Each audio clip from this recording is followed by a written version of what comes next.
semuanya, selamat datang di podcast Belajar Santai bareng Berlian. Kali ini aku nggak sendiri nih, aku punya teman yang katanya siswa paling rajin di sekolah, yaitu Kakak Naifa, seorang pelajar SMP yang membawa juara di setiap kompetisi yang dia ikuti. Halo semuanya, semoga kalian semua sehat selalu dan tetap semangat terus ya. Kayaknya tadi sambutannya agak terlalu berlebihan deh. Gak apa-apa kak, justru itu aku pengen belajar gimana sih caranya biar bisa belajar efektif tanpa harus begadang. Jujur ya kak, aku tuh sering banget tidur tengah malam buat belajar, tapi kalau ujian otakku langsung ngeblank, kayak semua yang aku pelajari tuh langsung hilang gitu aja. Aku juga pernah ngalamin hal yang sama kok. Banyak loh orang yang mikir kalau misalkan lebih lama mereka belajar bakal lebih pintar.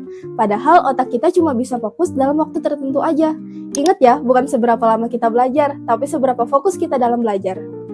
Oh, jadi maksud kakak aku gak perlu tidur tengah malam? Bener banget, aku punya beberapa tips yang mau bantu kamu buat belajar efektif tanpa harus begadang. Tips yang pertama, kita harus tentuin target belajar dulu. Sebelum mulai belajar, kita harus tentuin target yang jelas. Misalnya, kerjain tugas A sampai tugas B. Gak perlu pakai durasi belajar, yang penting targetnya tercapai. Kalau misalkan berhasil, pasti kita jadi senang. Oh, jadi begitu ya? Aku selalu targetin waktu buat belajar, kayak misal ngerjain tugas IPA selama 1 jam, tapi hasilnya sering gak sesuai target. Kadang sampai 2 jam baru tugasnya selesai. Iya bener banget, itu salah satu alasan kenapa aku gak nyaranin pakai durasi belajar. Sebenarnya boleh aja sih pakai durasi belajar, tapi kadang gak sesuai ekspektasi dan bikin semangat kita jadi turun. Tips kedua, pilihlah waktu yang paling cocok buat kamu belajar. Aku sendiri lebih fokus waktu pagi, sekitar jam 5 sampai jam 7 pagi. Tapi kalau kamu lebih fokus malam juga gak apa-apa, sekitar jam 7 sampai 9 malam. Aku biasanya buka buku jam 11 malam. Nah, itu yang salah. Begadang bikin otak kamu gak sempet istirahat. Akhirnya semua yang kamu pelajarin gak nyantol deh. Coba deh ganti waktu belajar kamu di sore hari atau malam hari, biar tidurmu lebih cukup. Oke, harus dicatat nih. Mulai besok sore, aku mau belajar dikit-dikit deh. Oke, tips berikutnya adalah belajar fokus. Dengan cara belajar 25 menit, lalu istirahat 5 menit. Hah? 25 menit? Aku baru buka buku aja sudah 10 menit, baru mikir mau mulai dari mana. Justru itu. Kuncinya di fokus pendek tapi berkualitas.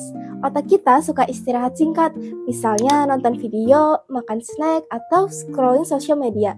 Itu bakal ngebantu otak kita kembali fresh. Cobain deh, pasti mood belajar kamu lebih naik.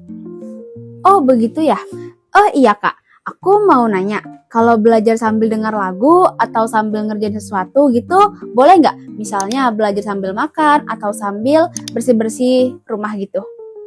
Oke, aku jawab ya. Kalau belajar sambil dengerin musik sih nggak masalah, asalkan musiknya musik instrumental. Tapi kalau ada liriknya lebih baik jangan, karena itu bikin fokusmu kebagi 2. Mulutnya nyanyi, tapi otaknya mikir.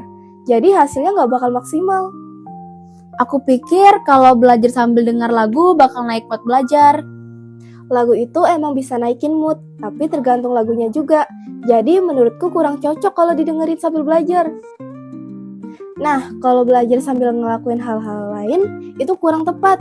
Semua yang kamu pelajarin bisa hilang kalau kamu fokusnya ngerjain sesuatu yang gak ada kaitannya sama pelajaran.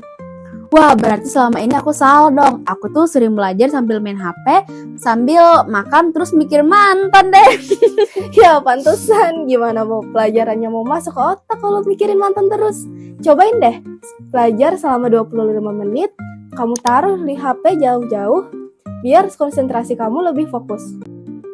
Tapi kak, gimana sih caranya biar tetap fokus meskipun belajarnya pakai HP?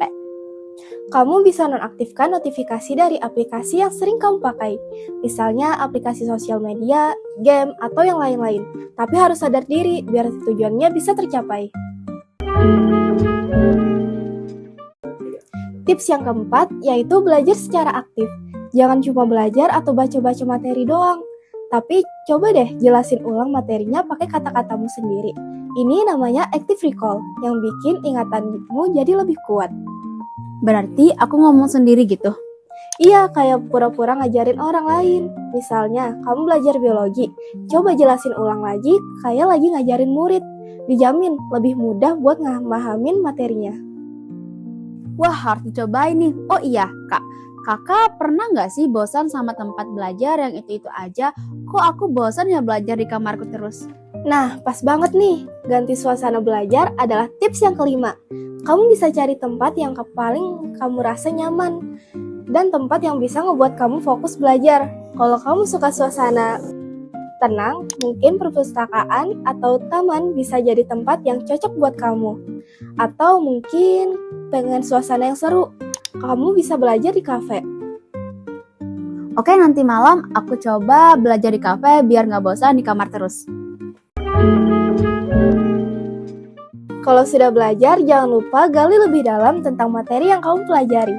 Kamu bisa ngebuka website atau platform yang berkaitan sama pelajaranmu. Aku kira kalau belajar lewat buku sudah cukup, ternyata harus nyari materi yang sudah dipelajari di internet ya? Yap, benar banget. Karena dengan begitu materinya lebih jelas dan juga bisa menambah kefahamanmu tentang materi yang kamu pelajari. Tips yang terakhir, kamu bisa ngasih hadiah ke dirimu sendiri. Karena bisa mencapai target belajarmu, kayak beli makanan favorit, nonton channel kesukaan, atau ngelakuin hal-hal positif lainnya. Oh begitu, tapi kalau targetnya nggak tercapai gimana Kak? Kalau target belajarnya belum tercapai, kamu bisa ngasih hukuman ringan yang positif. Misalnya bersih-bersih rumah, ngurangin waktu bermain, dan yang lain. Ini bisa ngebuat kamu jadi lebih termotivasi buat disiplin. Dari semua tips yang aku sebutin tadi, kamu lebih suka tips yang mana? Dari semua tips tadi, aku paling suka belajar fokus. Kayaknya cocok buat aku yang gampang bosanan. Nah, coba kamu belajar dari situ. Jangan langsung coba semuanya. Satu langkah kecil yang dilakukan terus-menerus jauh lebih baik daripada satu langkah besar yang dilakukan satu kali. Wah, makasih banget Kak. Aku baru sadar belajar itu nggak harus tersiksa. Oke teman-teman, itu tadi obrolan aku bareng Kakak Naifa tentang gimana caranya belajar efektif tanpa harus begadang. Ingat ya, yang penting bukan seberapa lama kamu belajar, tapi seberapa fokus dan konsisten kamu dalam belajar. Yap, makasih udah dengerin Belajar Santai bareng Berlian. Jangan lupa follow podcast ini. Semoga kamu juga bisa terinspirasi dan semangat belajar mulai hari ini. Sampai jumpa di episode selanjutnya. Bye!